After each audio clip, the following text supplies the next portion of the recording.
Hey, what's up, Unbroken Nation? Hope that you're doing well wherever you are in the world. I'm Michael Anthony. I'm an author, speaker, coach, mentor, and advocate for adult survivors of childhood trauma, and you are listening to the Michael Unbroken podcast.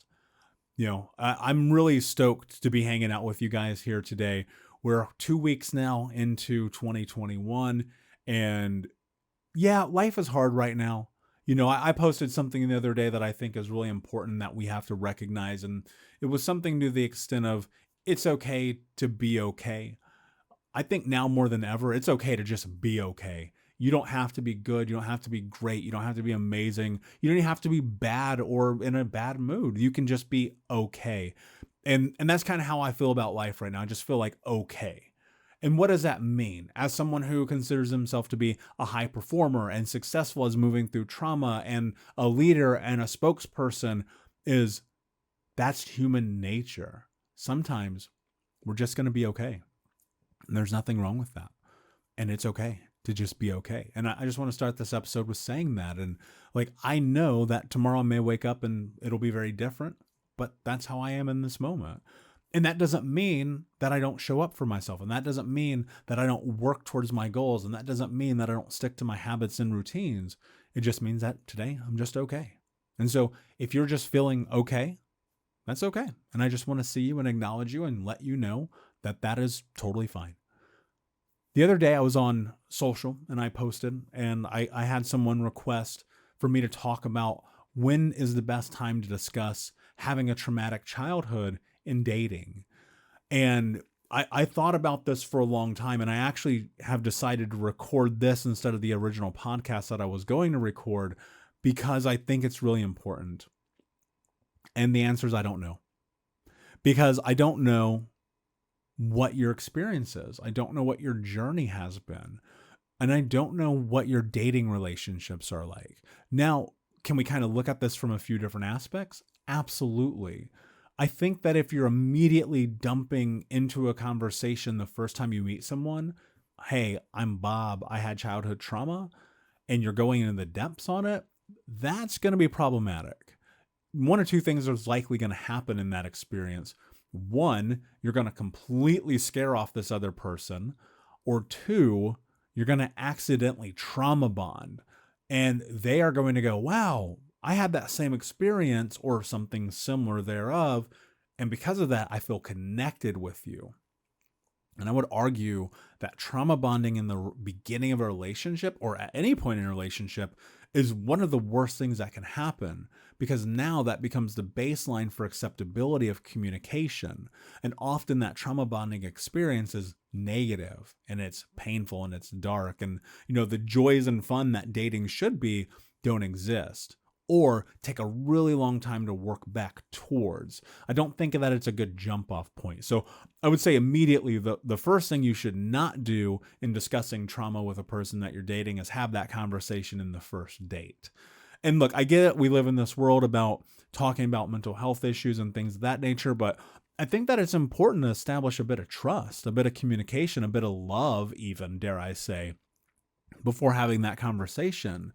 Because you may scare someone off, and you're probably thinking to yourself, well, but everything I read on social media says that, people should be accepting of who I am.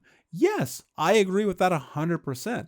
But that doesn't mean that they have to be immediately just because you exist or walk into a room. And I know I'm going to get pushback on this and people are going to be upset and I'm going to get hate mail. Everyone should love everyone. Yes, that's true. But in the context of this conversation, I vehemently disagree. I think the worst thing that you could do is open up the introduction with, hey, nice to meet you. By the way, I got the shit kicked out of me when I was a kid. It's not going to work very well. Trust me, as a guy who has tried this many times, it does not work. And I think about my dating experiences early on when I first started this healing journey, and then the way that they kind of transposed as I got older and became more healed and a better understanding of myself and did personal growth and all those things. And what I discovered was that I didn't even want to talk about it at all. And it's not that it doesn't impact me, right? Obviously, I mean, I'm sitting here talking to you about it.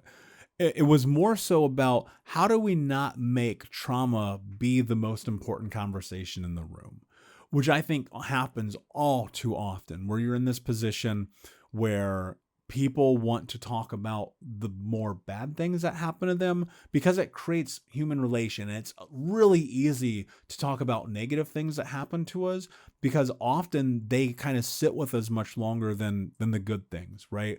Think about how often you've been in these situations and scenarios in which you kind of have to reach for something great that has happened in your life. But if someone asks you about something bad, you go to it immediately.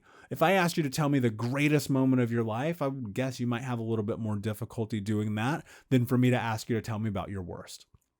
And so because of that, I think one of the things that you have to do is ask yourself, at what point does it become pertinent to have this conversation? Now, there's so many factors in this. Like, are you going to therapy? Do you have support? Are you in this healing journey? Have you been in personal growth long enough to know who you are?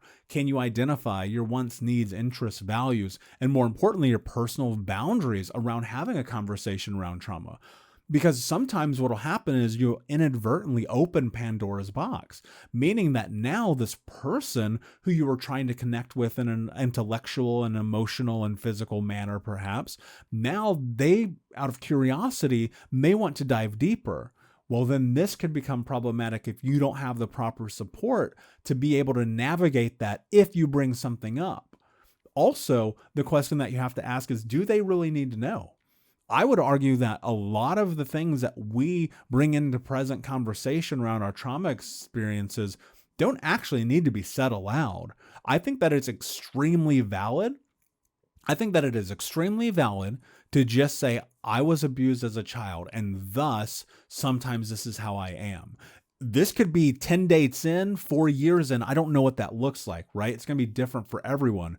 I think you know when you know, right? If you notice or they notice these negative behaviors coming to pass and you're having a conversation about, is my trauma creating and invoking this response in me that is now negatively impacting the relationship that I'm trying to build or the relationship that I have, then the question that you should be asking yourself is, have I actually done a good enough job explaining and understanding myself about how my trauma narrative now impacts the person that I am today? And that's a harder conversation to have, right? I think the most important thing that you can do first is be comfortable with having that conversation with yourself before you have that conversation with someone else. People want time frames often. They ask me in coaching, they ask me in so many different aspects of my life as, can you put a timestamp on this? I do not have an answer for you. I don't know. Because again, it's going to be different.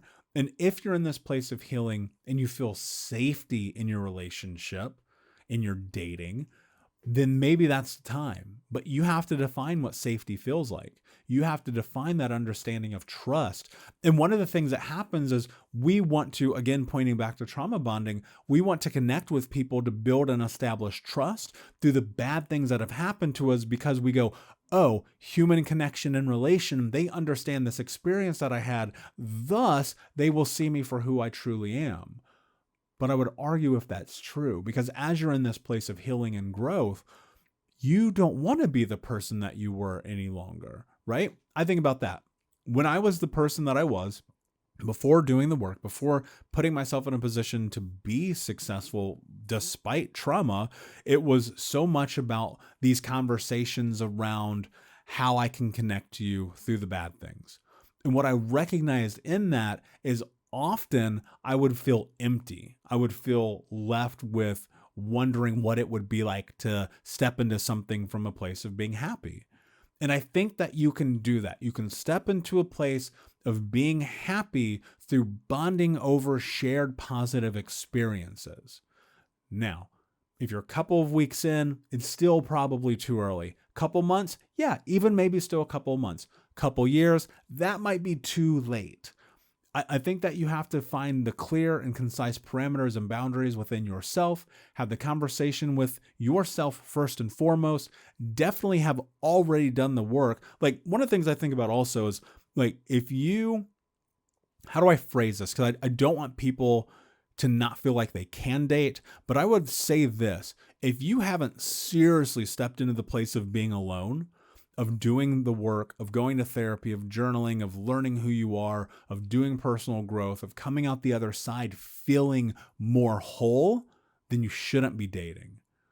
And as someone who has experienced all sides of this, I think about the most important time in my life being the times that I was alone, or being alone with myself in the healing journey, not dating, no sexual relationships, nothing, and thinking about how transformative that was for me, because it helped me solidify and build sovereignty within myself that I was okay with who I am. And I think about this idea of sharing the bad parts of us, trying to validate our experience of being okay with bad things that happen by allowing other people to give us permission to have the space or the platform for them to reiterate to us, no, it's okay that happened to you. You have to get comfortable with that within yourself first and foremost, because the worst thing that you can do is trauma bond with someone too early. Or in general, I should say. I don't want to say too early. I don't know why I said that, but I think the worst thing you can do is trauma bond with someone, because you're taking so much away from yourself. Now, let's say that's not the case. You're in a healthy relationship. You've defined it. You've said, this is what I want. You took a piece of paper. You wrote everything down. You're in that ideal situation and you feel like it's appropriate. Well, then I think you need to have the conversation. But I think that conversation should be based within the boundaries that you set around it. And you have to decide at that time what you're actually willing to talk about. Because there is also a level you could just dump something on someone unexpectedly. I think you need to create parameters around it and say, I need to talk to you about these experiences that I had because I want to grow with you. I want to bond with you. I want to connect with you. And in doing so, further say, I'm only going to share certain details of this with you. And I would prefer that you don't ask questions unless you feel like it's really necessary to better understand me versus understand the experience that happened. Because I don't know about you, but I don't really like reliving some of the dark things that happened to me. I will talk about it if it's necessary, but ultimately I'd prefer to just talk about the emotional experience that I had in that moment, as opposed to the actual negative experience that occurred. And then within those boundaries, this may be a situation where it's ideal to have the conversation with a therapist together, to sit with this person, your potential partner, the person you're dating, and say, I would like to talk to you about these experiences that I had. Would you be willing to come and sit in therapy with me just so that I have a feeling of safety and security? And in a situation like that, you're going to learn a lot about someone, because either they're going to be okay with it and they're going to be supportive, or they're not. And personally, I don't know that I would continue to see someone who was not supportive about this notion, because if you're going to grow, and again, time frame wise, it might be too early. You have to figure that out for yourself. But if you're in a situation where you feel like you're ready to step into that with someone and they're not supportive, or worse, which you may have heard, which I've experienced myself, is why don't you just get over it? Might be time to hit the eject button. Because I don't know about you, but I don't want people in my life who are telling me to get over bad things that happened to me. I want people who are supportive. I want people who want to help me grow. I want people who see the best parts of me. And so you have to figure that out. Ultimately, when do you share? Think about this. When do you share anything? Because it feels right. If it doesn't feel right, if it feels like you're pushing, it feels like you're grasping at straws to have conversation, not the right time. But if it feels right and you've sat with it and you feel connected to this person, and you've had other vulnerable conversations leading up to this moment, which I think is probably pertinent, have the talk. But on day one, when someone goes, tell me about your past, it doesn't have to be, my stepdad kicked the shit out of me, my mom cut my finger off. It can be, well, I didn't have the best childhood in the world, but right now I don't really want to talk about that. But I will tell you this, I've had amazing experiences in my life that have led me to right now, and I want to talk to you about who I am in this moment. So I hope that helps. I hope that brings you some clarity. I love these questions. I'm always open and willing to answer them. So if you have a question, you can DM me, email me, ping me, whatever that thing is, and I'm happy to talk about it, especially around topics like this. Do me a favor. Subscribe, like, comment, share with a friend, leave a review. And until next time, my friends, be unbroken. I'll see ya.